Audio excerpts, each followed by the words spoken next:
Hello, beautiful people, and thanks so much for watching us here on Great Day Louisiana. I'm Malik Mingle, as always. I hope you're doing well today. Happy Hump Day. We are back, and we have a great show for you all today. We're beginning with a conversation about a method to help keep your spending under control. Have you heard of the No Buy Challenge? Well, you're about to. Joining us now with more is Gregory Ricks, a financial advisor with Gregory Ricks and Associates. Good to see you. Hey, great to see you. We got the blue memo today.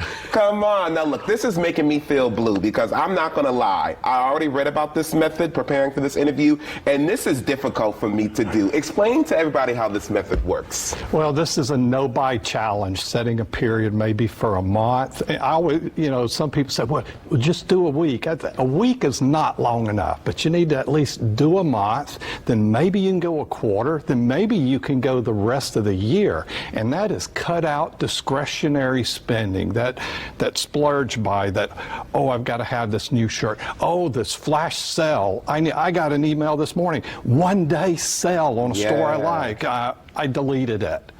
Wow, good for you, Gregory. I'd be like, ooh, how much is the sale? Because it's hard for me because, a lot of times people are what they call emotional spenders because it makes you feel good, you want to buy it. And when it comes to the No Buy Challenge, you suggest first starting with a list, right? What do you need to pay for? Necessary expenses. You got to pay those.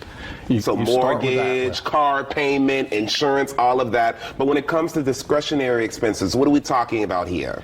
Well, that's shopping, eating out, entertainment, fun things. That's what I was saying, kind of all of your fun things. But that's why do it a short period, a month. Mm-hmm. Can you do without it? Then maybe you give yourself a reward and then continue it. But people are doing this to set goals to maybe pay off debt or to buy a bigger item that they need that they don't have room in their budget for. It's not part of their necessary spending, but they need it. It sounds really smart to do, especially right now. Look, the holidays are right around the corner, so if you're trying to save up for Christmas, this might be a good time to actually start doing this No Buy Challenge. And again, start with a week, then maybe do a month. Start with all the expenses that you have to have, and then, of course, then cut out maybe the subscription services and all of the fun stuff. But I got to ask you this. Say we do it for a week, we do it for a month, then we have completed the challenge, right? I feel like the first thing I'm going to do is going to be like, okay, I saved all this money, I'm going to relapse and go buy something. How do we make that not happen?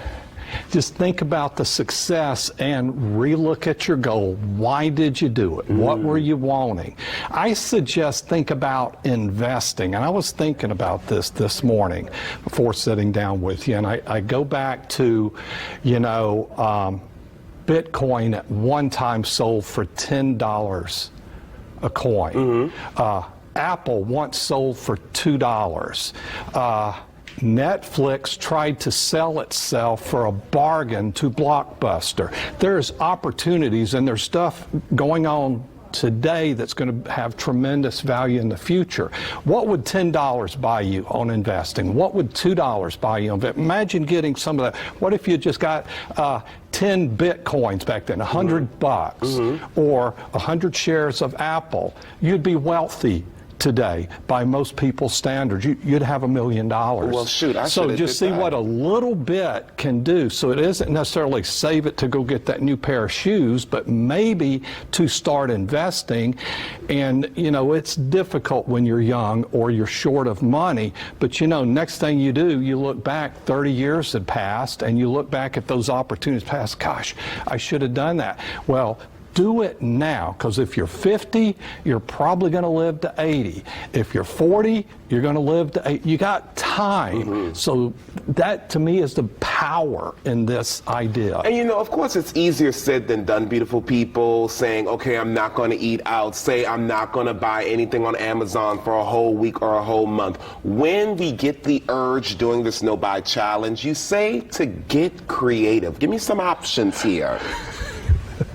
It's like, get off the phone, get off the tablet, go do something else, go hang out with some friends, invite some people over for dinner instead of going out to dine. Get the grill fired up, grill some chicken, grill some burgers, make some chicken pasta. Those things are easy to do. It is true. And say you want to buy some clothes, try doing a clothing swap with your friends. All your friends got stuff they probably need to get rid of. Maybe y'all can just trade a little bit and save some money. And I love how you mentioned thrift stores are a great idea. Oh, we love a thrift Reduce store. the spend at the restaurant. Maybe don't order the drinks. Look at, that's probably a third of your bill when you're buying alcohol. It's so I know, right? The drinks always get you for sure. And I love how you mentioned earlier that at the end of the day, when you do save all this money, make sure you are putting it in the correct place, whether it's a savings account, whether it's investing. You also have this rule, the 50-30-20 rule when it comes to saving. Yeah. Remind us all what that looks like. 50% is your necessary expenses, your mortgage, the bills you got to pay, you got to eat, the groceries, such as that. The discretionary is, I want this, or the spur of the moment stuff. That's what we're trying to reduce. And then the 20% is savings. So you should align with that. We've got to have some money going into savings for future must-haves like the dryer breaks. You got to replace it. That's needed. Your future, you have to think about. And remember, I just gave you this historical why.